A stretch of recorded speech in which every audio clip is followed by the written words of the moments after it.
Всем привет! Сегодня я буду показывать, как я готовлю манты. Тесто моих мант не липнет и не рвутся, а внутри начинка остается сочной, очень вкусной, идеальной. Для теста мы берем муку 800 грамм, воды 300 миллилитров, я обычно беру один большой бокал, соль 1 чайная ложка и яйца 2 штуки. Тесто нужно замесить очень крутое, прям месить не менее 10 минут. Хорошенько и закрыть в такую посуду, чтобы туда не проникал воздух. Он должен отдохнуть минут 30. Для начинки берем фарш 1 килограмм, лук 1 килограмм и тыквы 300 грамм, ну можно 200. Берем 1 столовую ложку соли без горки и пол чайной ложки черного перца.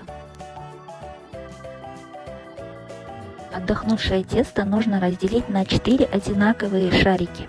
Берем один шар и хорошенько его раскатываем, пользуясь мукой.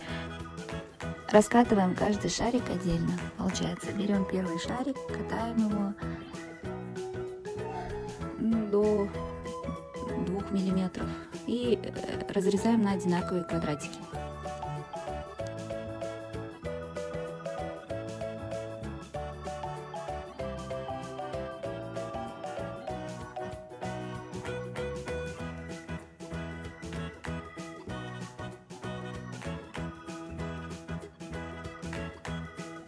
Когда разрезаем, пользуемся своей ладонью, чтобы размеры квадратов были одинаковые.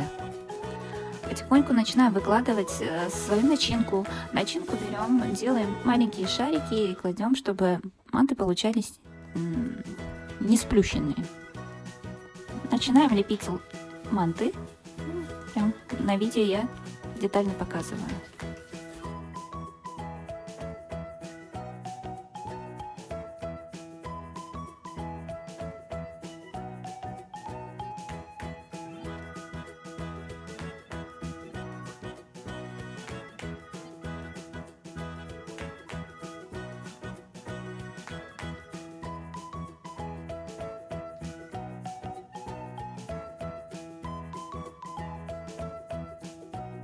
Листы обязательно смазываем маслом растительным. Через 50 минут наслаждаемся вкуснейшими мантами. Приятного аппетита!